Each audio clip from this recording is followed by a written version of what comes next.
Hello friends, welcome to our channel अध्ययन गुरु. Dear friends, आपण ଜାଣିଥିବେ ଯେ କି board of secondary education Odisha ତରଫରୁ OTET ଏକ୍ଜାମ ର ନୋଟିଫିକେସନ ଅଲରେଡି ଆସି ଯାଇଛି ଯେ କି ସେମାନେ କହିଛନ୍ତି OTET ଏକ୍ଜାମ ମାର୍ଚ୍ଚ ରୁ ମାସରେ ଆପଣଙ୍କର ଆପ୍ଲାଏ କରିବା ପାଇଁ ଷ୍ଟାର୍ଟ ହବ. ତ ଏକ୍ଜାମ ଟା ସେଇ ମାର୍ଚ୍ଚ ରୁ ଗୋଟେ ମାସ ବିଳମ୍ବରେ ହବ. ତ ନିଜକୁ ପ୍ରିପାରେସନ ନିଜର ଆରମ୍ଭ କରିଦିଅନ୍ତୁ. ତ ଆଜି ଆମ ଫାର୍ଷ୍ଟ ଚାପ୍ଟର ପଢିବା CDP जोटा चाइल्ड डेवलपमेंट पेडागोजी रो first chapter development growth and development वृद्धि और विकास. तो आसंतु पढ़िबा. वृद्धि वृद्धि कहले आम साधारणतः शारीरिक वृद्धि को बुझाई था अथवा अंग प्रत्यंगर वर्धित और प्रसारित अवस्था को आम बुझाई था. शरीर रे एही परिवर्तन संख्या परिमाण अनुसार प्रकाश करा जाई थाए. अर्थात कौन सी शिशुर ओजन 2 केजी बढ़ी एवं उच्चता 3 इंच वृद्धि पाई. तो यहाँ कौन जीव यहाँ आपंकर ग्रोथ रे जीव ये आपंकर वृद्धि रे जीव. विकास कथा जदि आम कह शरीर विभिन्न अंग प्रत्यंग कार्यकारिता क्षमतार उन्नति घटवा एक प्रकार परिवर्तन अटे. जदि विकास कहवा विकास कहले आपण मानकर इंटेलेक्चुअल डेवलपमेंट जोटा आपण को देखा जाए ना यहाँ अंतर्निहित विकास को आम बुझे था जहाँकि अन्य अर्थ कह गले कार्य करने शैली गुणात्मक परिवर्तन जहाँ आम कार्य करुचे कार्य कर आमर गुणात्मक परिवर्तन गुणावली जार कार्यर जहाँ भी गुणावली रहा आम निर्दिष्ट को लक्ष्य करिकी आमे करिथाउ जहाँ फल आम जापर ना कि कार्यर वृद्धि होउची कार्यर विकास होउची बोली आमे जानी थाउ. हस्तर दैर्घ्य बढ़िया को वृद्धि कहू आम हस्तर दैर्घ्यटा जो बढ़ा जाए आम वृद्धि कहू किंतु कर्मकुशलता बढ़िया को आम विकास कही था. जदि हाथर कर्मकुशलता बढ़ला धर गोटे लोक गोटे मशीना गोटे घंटार बुणी पार्ची धर तार एफिशिएंसी से बढ़ई देला ता माने गोटे कर्मकुशलता को सी कम समय मध्य अधिका मशीना बुणिला ताकू आम कौन कही था विकास कही था. कारण तार हाथर जो मैन पावर तार जो रहिला तार गुणावली तार उन्नति कर्मकुशलतार उन्नति घटिला तेणुक आम विकास कहले. तो जो धारावाहिक उन्नतिशील तथा प्रगतिशील परिवर्तन आसे ताहाकू विकास कह जाए. विकास पाई शिक्षार्थी कार्य करिया शैली रे नूतनता अर्थात उत्कर्षता देखा जाई थाए. विकासर प्रभाव रे शिक्षार्थी अधिक उपयोगी सुस्थ स्थिर एवं दृढ़ और सुसंगठित हो कार्य करता. तेणुक विकास बढ़ी माने आम कौन जाना सुस्थ स्थिर एवं दृढ़ सुसंगठित हो कार्य करवा सबुपाई शिशुर व्यवहार तथा विभिन्न कार्य संपादन प्रगतिशील धारावाहिक क्रमिक सुसंगत एवं परिवर्तन गुड़ी को विकास कह जाए. तो नेक्स्ट स्लाइड को जीवा. विकास विभिन्न पर्याय एवं आपण मानकर हाराहारी बयस शैशव अवस्था शैशव अवस्था को आपण माने इन्फान्सी स्टेज कह जाए. शैशव अवस्था जन्म ठारू 3 वर्ष बाल्यावस्था चाइल्डहुड ताकू तार दी भाग में बाल्यावस्था को आम जाने गोटे हूँ इयरली चाइल्डहुड गोटे हूँ लेट चाइल्डहुड. इयरली चाइल्डहुड के 3 ରୁ 6 वर्ष जोटा आपण मानकर रोचे इयरली चाइल्डहुड.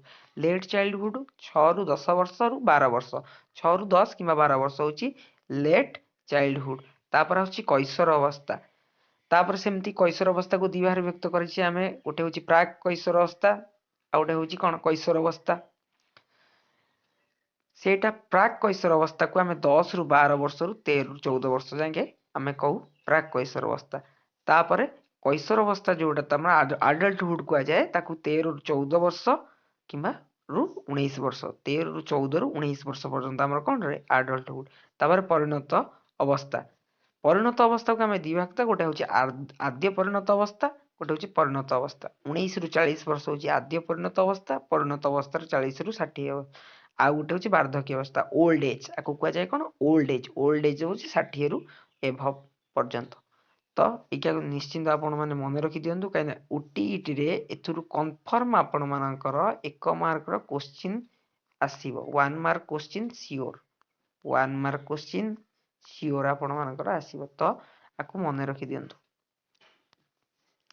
तापर आसंतु डेवलपमेंट को आमे केते भारे विभक्त करिछे डेवलपमेंट को आमे केते भारे विभक्त करिछे डेभलपमेंट कहले आम विकास विकास को आम केते भाग व्यक्त करें विकास को फास्ट आम आनीचे फिजिकल डेभलपमेंट जहाँ कह जाए शारीरिक विकास कहले शैशव अवस्था शारीरिक विकास देखा जाए जथा जन्म ठारू 3 वर्ष बयस पर्यंत समय को शैशव अवस्था कह जाए तो जन्म ठारू केते वर्ष 3 वर्ष जन्म समय शिशुर शारीरिक वृद्धि असंपूर्ण थाए जन्म हेबार प्रथम वर्ष रे तार शारीरिक गठन द्रुत गति रे वृद्धि पाइबार लगे जन्म हेबार प्रथम वर्ष रे तार शारीरिक गठन द्रुत गति रे बढ़ी चले यापर तार शरीर ओजन एवं उच्चता धिमे जाए ताମାନେ ଆମେ ଜାଣିଲେ ପ୍ରଥମ ବର୍ଷ ଯେବେ ହେଇଥାଏ ପ୍ରଥମ ବର୍ଷ ପର୍ଯ୍ୟନ୍ତ ତାର ଶାରୀରିକ ଗଠନ ଦ୍ରୁତ ଗତିରେ ବଢେ ତାପରେ ଶରୀରର ଓଜନ ଏବଂ ଉଚ୍ଚତା ପ୍ରାୟ ଧିମେଇ ଯାଏ ଜନ୍ମ ପରେ ଶିଶୁର ଶାରୀରିକ ବୃଦ୍ଧି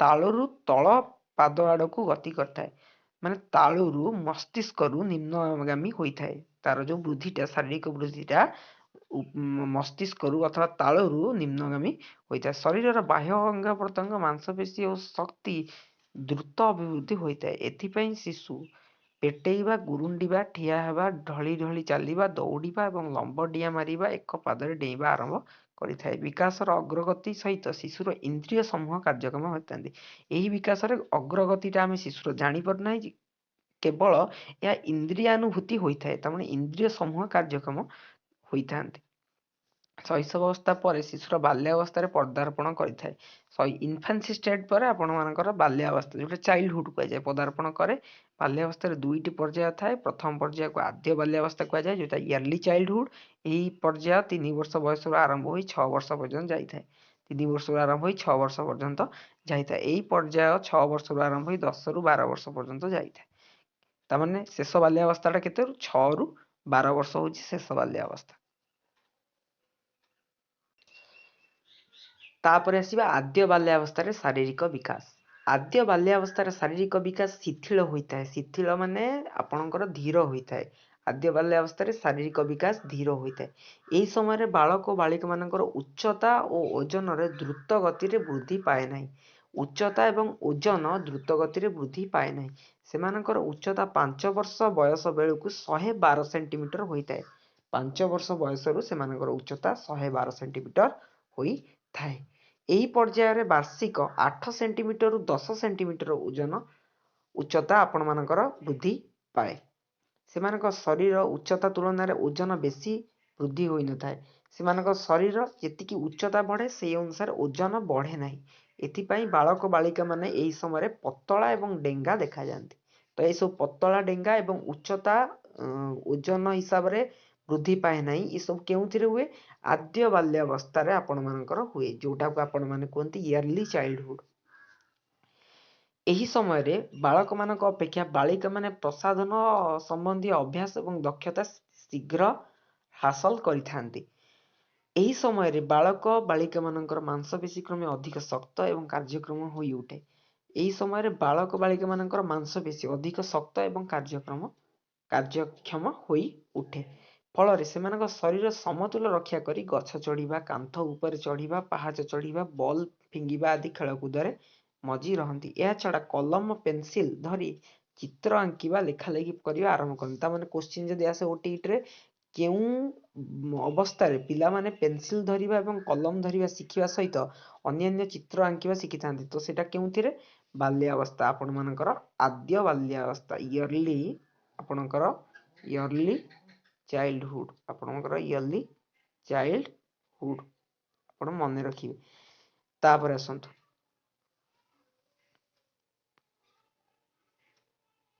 ଶେଷ ବାଲ୍ୟାବସ୍ଥା ଆପଣମାନଙ୍କର ଶେଷ ବାଲ୍ୟାବସ୍ଥା ଆମେ ପଢିଲେ ଫାଷ୍ଟ ଆଦ୍ୟ ବାଲ୍ୟାବସ୍ଥା ତାପରେ ଆସିବେ ଶେଷ ବାଲ୍ୟାବସ୍ଥା ଏହି ବୟସରେ ବାଳକ ବାଳିକା ମାନଙ୍କର ଶରୀରର ଗଣ୍ଠି ତୁଳନାରେ ହାତ ଗୋଡ ଦ୍ରୁତ ବେଗରେ ବଡ ଏବଂ ଶକ୍ତ ହେବାରେ ଲାଗେ ତାମାନେ ସେମାନଙ୍କର ହାତ ଗୋଡ ବହୁତ ଶକ୍ତ ହୋଇଥାଏ ଅଧିକାଂଶ ପିଲାମାନେ ଏହି ବୟସରେ ଲମ୍ବା ଓ ପତଳା ହୁଅନ୍ତି ତ ଏଇ ପଏଣ୍ଟଟା ଆମେ ଜାଣିଲେ ଆମ ଆଦ୍ୟ ବାଲ୍ୟାବସ୍ଥାରେ ପିଲାମାନଙ୍କର ଓଜନ ତୁଳନାରେ ଉଚ୍ଚତା ବୃଦ୍ଧି ପାଏ ନାହିଁ କିନ୍ତୁ ସେମାନେ ପତଳା ଏବଂ ଡେଙ୍ଗା ଦେଖାଯାଆନ୍ତି ତ ସେଇ ହିସାବରେ ଅଧିକାଂଶ ପିଲା ଏହି ବୟସରେ ମଧ୍ୟ ପତଳା ହୁଅନ୍ତି ବାଳିକା ମାନଙ୍କର ଅପେକ୍ଷା 10 ବର୍ଷ ବୟସ ପର୍ଯ୍ୟନ୍ତ ଉଚ୍ଚ ଏବଂ ଓଜନିଆ ରୁହନ୍ତି ଏଥିରେ କଣ କରନ୍ତି ବାଳିକା ମାନଙ୍କ ଅପେକ୍ଷା 10 ବର୍ଷ ବୟସ ପର୍ଯ୍ୟନ୍ତ ଉଚ୍ଚ ଏବଂ ଓଜନିଆ ରୁହନ୍ତି।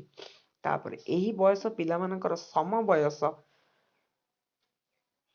ଅନ୍ୟ ପିଲାମାନଙ୍କ ତୁଳନାରେ ଯେପରି ଭାବରେ ଉଚ୍ଚ ଏବଂ ଓଜନିଆ ଥାନ୍ତି, ପରବର୍ତ୍ତୀ ସମୟରେ ସେମାନଙ୍କ ଶାରୀରିକ ବିକାଶ ଦ୍ୱାରା ସେହିପରି ରହିଥାଏ। ଏହି ବୟସ ମାନଙ୍କରେ କ'ଣ ହୁଏ ନା, ସମବୟସ୍କ ଅନ୍ୟ ପିଲାମାନଙ୍କ ତୁଳନାରେ ଭାବରେ ଉଚ୍ଚ ଏବଂ ଓଜନିଆ ଥାନ୍ତି। ସେଇ ଉଚ୍ଚତା ଏବଂ ଓଜନିଆ ପରବର୍ତ୍ତୀ ବୟସରେ ସେମାନଙ୍କ ଶାରୀରିକ ବିକାଶ ଦ୍ୱାରା ସେହିପରି ରହିଥାଏ। ଆଉ ସେମାନଙ୍କର ଗ୍ରୋଥ ହୁଏ ନାହିଁ। ତ ଏହି ବୟସରେ ପିଲାମାନେ ସୂକ୍ଷ୍ମ ଏବଂ ସ୍ଥୂଳ ମାଂସପେଶୀର ଅଧିକ ଅଭିବୃଦ୍ଧି ଘଟିବା ଫଳରେ ସେମାନେ ଲେଖାଲେଖି, ପଢ଼ାପଢ଼ି, ଖେଳକୁଦରେ ଯଥେଷ୍ଟ ଅଗ୍ରଗତି କରନ୍ତି। ତ ଶେଷ ବାଲ୍ୟାବସ୍ଥାରେ କ'ଣ କରନ୍ତି ପିଲାମାନେ? ଖେଳକୁଦରେ ଯଥେଷ୍ଟ ଅଗ୍ରଗତି କରନ୍ତି। ସେମାନେ ଲେଖାଲେଖି, ପଢ଼ାପଢ଼ିକୁ ବେଶୀ ଧ୍ୟାନ ଦିଅନ୍ତି। ଏହି ସମୟରେ ନିଜ ଶରୀରରେ ପ୍ରତିମା ଏବଂ ରୂପ ଛବି ବିଷୟରେ ସେମାନଙ୍କର ଏକ ସ୍ଥୂଳ ଧାରଣା ରହିଥାଏ। ତ ଆମେ କେଉଁଥିରେ ଜାଣିବା? ପ୍ରତିମା ଏବଂ ରୂପ ଛବି ବିଷୟରେ ଏମାନଙ୍କର ସ୍ଥୂଳ ଧାରଣା ସୃଷ୍ଟି ହୋଇଥାଏ। ଏଇ ପଏଣ୍ଟଟା ଭେରି ଭେରି ଇମ୍ପୋର୍ଟାଣ୍ଟ। ଏଇଟା ଏଥର ଆପଣମାନଙ୍କର ସିଟିଇଟିରେ ବି ଆଗରୁ ଗୋଟେ କ୍ୱେଶ୍ଚିନ୍ ଆସିଥିଲା ଲେଟ୍ ଚାଇଲ୍ଡହୁଡ୍ ବିଷୟରେ। ତ ନିଜକୁ ସେଇଭଳିଆ ପ୍ରିପାରେସନ୍ କରନ୍ତୁ। ବିଟ୍ ବାଇ ବିଟ୍ ଆପଣମାନଙ୍କର ଯେଉଁ ସିଟି ଫାର୍ଷ୍ଟ ଇୟରର ବହି ଅଛି, ସିଟି ସେକେଣ୍ଡ ଇୟରର ବହି ଅଛି, ଆପଣମାନଙ୍କର ବେଡ୍ ବହି ଅଛି, ଆପଣମାନେ ସିଡିପି ବି ଆପଣମାନଙ୍କର ବୁକ୍ ମିଳୁଛି, ତାକୁ ଆଣିକି ବି ପ୍ରିପାରେସନ୍ କରନ୍ତୁ। ଫଳରେ ଆପଣମାନେ ବି ନୂଆ ନୂଆ କ୍ୱେଶ୍ଚିନ୍କୁ ଯେତେ ଆନାଲାଇସିସ୍ କରିବେ, ଆପଣମାନେ ଫେସ୍ କରିବେ, ସେଗୁଡ଼ାକ ଆପଣମାନଙ୍କର ଏକ୍ଜାମ୍ରେ ବେଶୀ ଉପଯୋଗୀ ହେବ। ତ ନେକ୍ସଟ, ଏହି ଧାରଣାରେ ବାଳକମାନଙ୍କ ଅପେକ୍ଷା ବାଳିକାମାନଙ୍କର କ୍ଷେତ୍ରରେ ଅଧିକ ଦେଖାଯାଏ। ଏଇ ଯେଉଁ ଶେଷ ବାଲ୍ୟାବସ୍ଥାରେ ଆମେ ଜାଣିଲା, ସେଗୁଡ଼ା ଯେଉଁ ପ୍ରତିମା ଏବଂ ରୂପ ଛବି ରହିଲା, ସେମାନଙ୍କର ବାଳକମାନଙ୍କ ଅପେକ୍ଷା ବାଳିକାମାନଙ୍କ କ୍ଷେତ୍ରରେ ଅଧିକ ଦେଖାଯାଏ। ତ ନେକ୍ସଟ ସ୍ଲାଇଡକୁ ଯିବା।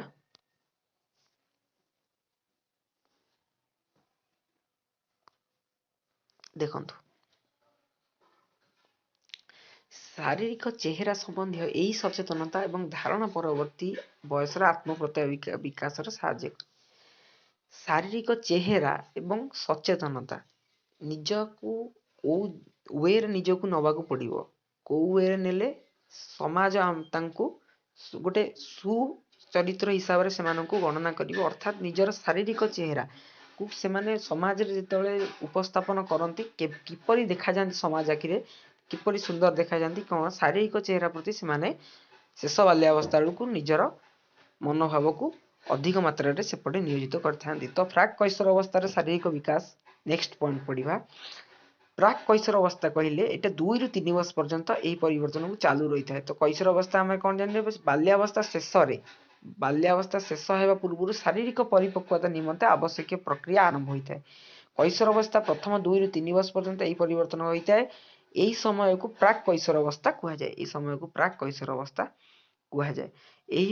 ଏହି ଅବସ୍ଥାରେ ଶରୀରର ଦ୍ରୁତ ପରିବର୍ତ୍ତନ ହୋଇଥାଏ। ଏହି ପରିବର୍ତ୍ତନ ଅଭୂତପୂର୍ବ, ଯାହାକି ଆମେ କ'ଣ ଜାଣିଥିଲେ? ଶରୀର ଏବଂ ଓଜନ ଏଇଟା କ'ଣ ହୁଏ? ଶିଥିଳ ହୋଇଯାଏ। କେଉଁଥିରେ ଶିଥିଳ ହୋଇଥାଏ? ଆପଣମାନଙ୍କର ଇୟର୍ଲି ଚାଇଲ୍ଡହୁଡ୍, ଆପଣମାନଙ୍କର ଯେଉଁଟା ରହିଲା ଆଦ୍ୟ ବାଲ୍ୟାବସ୍ଥାରେ, ଆପଣମାନଙ୍କର ଆଦ୍ୟ ବାଲ୍ୟାବସ୍ଥା କୁହନ୍ତୁ କି ଶେଷ ବାଲ୍ୟାବସ୍ଥା କୁହନ୍ତୁ, ସେମାନଙ୍କର ଶରୀରର ବୃଦ୍ଧି ଆପଣମାନଙ୍କର ଶିଥିଳ ହୋଇଯାଇଥାଏ। କିନ୍ତୁ ପ୍ରାକ୍ କୈଶୋର ଅବସ୍ଥାରେ ତାହା ଦେଖିବାକୁ ମିଳେ ନାହିଁ। ତାହା କ'ଣ ହୁଏ? ଦ୍ରୁତ ଗତିରେ ବଢ଼ି ଚାଲେ। ତାପରେ ନେକ୍ସଟ ପଏଣ୍ଟ, ଏହି ଅବସ୍ଥାରେ ଦ୍ରୁତ ପରିବର୍ତ୍ତନ ହୋଇଥାଏ। ଏହି ପରିବର୍ତ୍ତନ ଅଭୂତପୂର୍ବ, ଯାହା ପୂର୍ବରୁ ଅଧିକାଂଶ ପରିବର୍ତ୍ତନରୁ ସମ୍ପୂର୍ଣ୍ଣ ଭିନ୍ନ। ଏହି ଅବସ୍ଥାରେ ପିଲାଟିର ଲିଙ୍ଗଭିତ୍ତିକ ସାବାଳକ ପରିଣତ ହେବାକୁ ଆରମ୍ଭ କରିଥାଏ। ଏହା ଫଳସ୍ୱରୂପ ତାହାର ଯୌନାଙ୍ଗରେ ପରିବର୍ତ୍ତିତ ଲକ୍ଷଣମାନ ଦେଖାଯାଇଥାଏ ଓ ତାହାର ସନ୍ତାନ ସୃଷ୍ଟି କରିବା କ୍ଷମତାର ବିକାଶ ଆରମ୍ଭ ହୋଇଥାଏ। ଏଥିସହ ତାର ମୁଖ୍ୟ ତଥା ଆଭ୍ୟନ୍ତରୀଣ ଯୌନାଙ୍ଗ ଓ ବାହ୍ୟ ତଥା ଗୌଣ ଯୌନାଙ୍ଗ ଗୁଡ଼ିକ ବୃଦ୍ଧି ଏବଂ ବିକାଶ ହୋଇ କାର୍ଯ୍ୟକ୍ଷମ ହେବାକୁ ଆରମ୍ଭ କରିଥାଏ। ଏହି ସମୟରେ ଝିଅମାନଙ୍କର ଗର୍ଭଧାରଣ କ୍ଷମତାର ପରିପକ୍ୱତା ଆସିନଥାଏ। ନେକ୍ସଟ, ଉଚ୍ଚତା ଓ ଓଜନ ବୃଦ୍ଧି ହେବା ସଙ୍ଗେ ସଙ୍ଗେ ମାଂସପେଶୀ ଅଧିକ ଟାଣ ଏବଂ ଶକ୍ତ ହୋଇ ଅଧିକ କାର୍ଯ୍ୟକ୍ଷମ ହୋଇଥାଏ। ଶରୀରରେ ବଢ଼ୁଥିବା ଅଙ୍ଗପ୍ରତ୍ୟଙ୍ଗ ଗୁଡ଼ିକ କାର୍ଯ୍ୟକ୍ଷମତା ମଧ୍ୟ ବୃଦ୍ଧି ପାଇଥାଏ। ତ ନେକ୍ସଟ ଆସନ୍ତୁ, ସୋସିଆଲ ଡେଭଲପମେଣ୍ଟ, ଯାହାକୁ କୁହାଯାଏ ସାମାଜିକ ବିକାଶ। ଶିଶୁମାନଙ୍କର ସାମାଜିକ ଆଚରଣର ପରିପ୍ରକାଶକୁ ଆମେ ସାମାଜିକ ବିକାଶ ବୋଲି କହିଥାଉ। ଶିଶୁମାନେ ସମାଜରେ ଚଳିବା ପାଇଁ ବିଭିନ୍ନ ବ୍ୟକ୍ତିମାନଙ୍କ ସହିତ ବିଭିନ୍ନ ନୀତି ନିୟମ ମାନି, ତାମାନେ ସାମାଜିକ ବିକାଶରେ ସମାଜର ଥିବା ନୀତି ନିୟମକୁ ମାନି ଚଳିବାକୁ ହୋଇଥାଏ। ତ ଯେଉଁଥିରେ ସାମାଜିକ ବିକାଶ କହିଲେ ସମାଜର ବିଭିନ୍ନ ନୀତି ନିୟମ ମାନି ଯେଉଁ ସମ୍ପର୍କ ସ୍ଥାପନ କରେ ତା ଏବଂ ସେମାନଙ୍କ ସହ ବିଭିନ୍ନ କାର୍ଯ୍ୟକଳାପରେ ଲିପ୍ତ ରହି ସମାଜ ଏବଂ ଗୋଷ୍ଠୀରେ ଚଳିଥାଏ ତାହାକୁ ସାମାଜିକ ବିକାଶ ବୋଲି କୁହାଯାଏ। ତାପରେ ଆସନ୍ତୁ ଶୈଶବ ଅବସ୍ଥା। ଶୈଶବ ଅବସ୍ଥାରୁ ଶିଶୁର ସାମାଜିକ ବିକାଶ ଆରମ୍ଭ ହୋଇଥାଏ। ଜନ୍ମର ପ୍ରଥମ କିଛି ମାସରେ ଶିଶୁ 5ଟି ସରଳ ଆଚରଣ ପ୍ରଦର୍ଶନ କରେ, ଯେଗୁଡ଼ିକ ସ୍ଥିର ଦୃଷ୍ଟିରେ ନିରୀକ୍ଷଣ କରିବା, କାନ୍ଦିବା, ଅସ୍ପଷ୍ଟ ଶବ୍ଦ କରିବା, ଅନୁକରଣମୂଳକ ଆଚରଣ ଦେଖାଇବା। ଏହି 5ଟି ଆଚରଣ ମାଧ୍ୟମରେ ଛୋଟ ଛୋଟ ଶିଶୁମାନେ ସାମାଜିକ ସମ୍ପର୍କ ସ୍ଥାପନ କରନ୍ତି। ପ୍ରାୟ 2 ବର୍ଷ ବେଳକୁ ସେମାନେ ନିଜ ନିଜର ସ୍ୱତନ୍ତ୍ରତା ଜାହିର କରିବାକୁ ଚେଷ୍ଟା କରନ୍ତି ଓ ସମୟ ସମୟ ପିତାମାତାଙ୍କ କଥା ମାନନ୍ତି ନାହିଁ।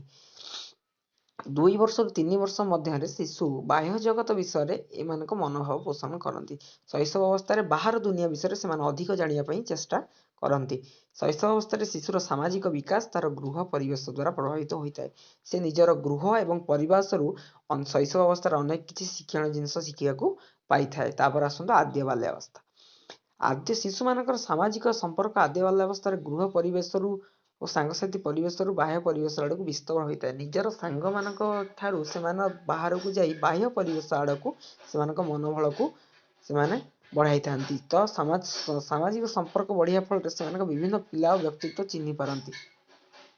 ସମବୟସ୍କ ପିଲାଙ୍କ ସହିତ ଖେଳିବା, ଖେଳନା ବାଣ୍ଟି ଖେଳିବା, ସେମାନଙ୍କ ସହ ଖେଳିବା ଓ ପ୍ରତିଯୋଗିତା କରିବା, ଦଳର ନେତୃତ୍ୱ ନେବା ସହ ଅନ୍ୟ ଦଳପତିମାନଙ୍କର ଅନୁଗାମୀ ହେବା ଇତ୍ୟାଦି ଗୁଣ ଶିଖିଥାନ୍ତି। ଶିଶୁମାନେ ସାମାଜିକରଣ ପ୍ରକ୍ରିୟା ଦ୍ୱାରା ସାମାଜିକ ବିଚାରଧାରା ଓ ଆତ୍ମନିୟନ୍ତ୍ରଣ ଗଣଶିକ୍ଷା କରି ଭବିଷ୍ୟତରେ ସମାଜର ଜଣେ ଦାୟିତ୍ୱ ସମ୍ପନ୍ନ ବ୍ୟକ୍ତି ହୋଇପାରିବେ ଓ ଶିଶୁମାନଙ୍କର ସାମାଜିକ ଗୁଣଗୁଡ଼ିକ ବିକାଶ ସାଧାରଣତଃ ଅନୁଶାସନ ଏବଂ ଅନୁକରଣ ପ୍ରଣାଳୀ ଦ୍ୱାରା ହୋଇଥାଏ। ତ ଶୈଶବ ଅବସ୍ଥାରେ ଶିଶୁମାନଙ୍କର ବିକାଶ ଦ୍ୱାରା କାହା ଦ୍ୱାରା ସମ୍ଭବ ହୋଇଥାଏ?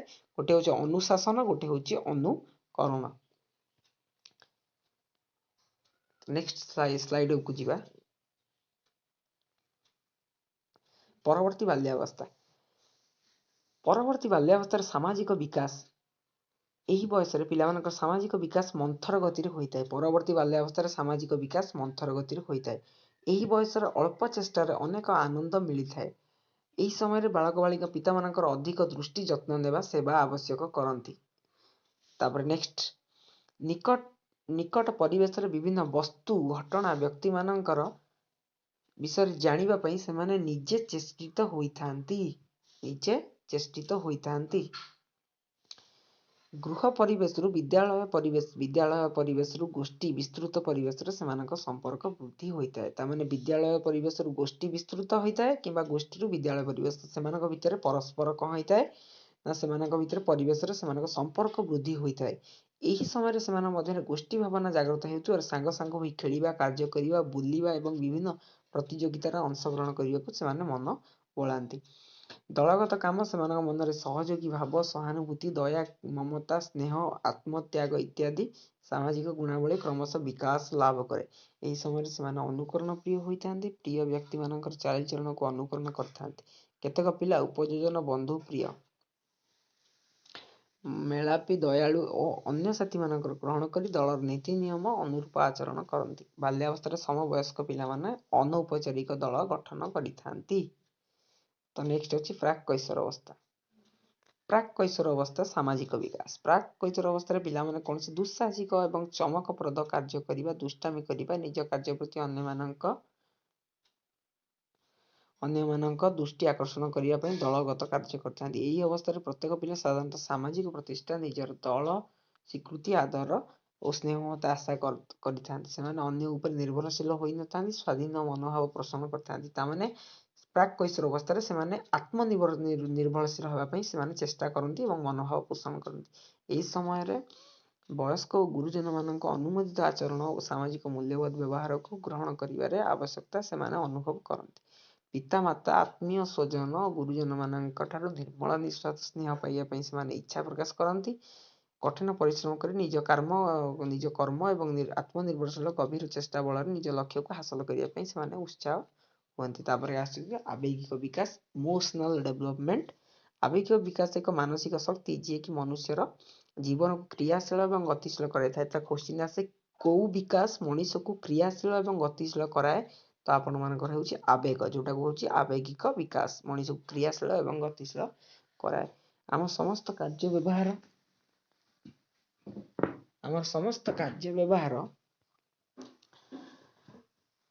ବା ଆଚରଣ ମୂଳରେ ଥିବା ଅନ୍ତର୍ନିହିତ ଶକ୍ତି ହେଉଛି ଆବେଗ। ଆବେଗ ନଥିଲେ ଆମ ଜୀବନ ନିଷ୍କ୍ରିୟ ଏବଂ ଗତିଶୂନ୍ୟ ହୋଇଯାଇଥାଏ। ଆବେଗ ସୁଖପ୍ରଦ ବା ଦୁଃଖପ୍ରଦ ହୋଇପାରେ। ଆନନ୍ଦ, ସ୍ନେହ, ପ୍ରେମ ଆଉ ଅନୁରାଗ ହେଉଛି ସୁଖପ୍ରଦ ଆବେଗ। କ୍ରୋଧ, ଈର୍ଷା ଦୁଃଖପ୍ରଦ ହେଉଛି ଆବେଗ।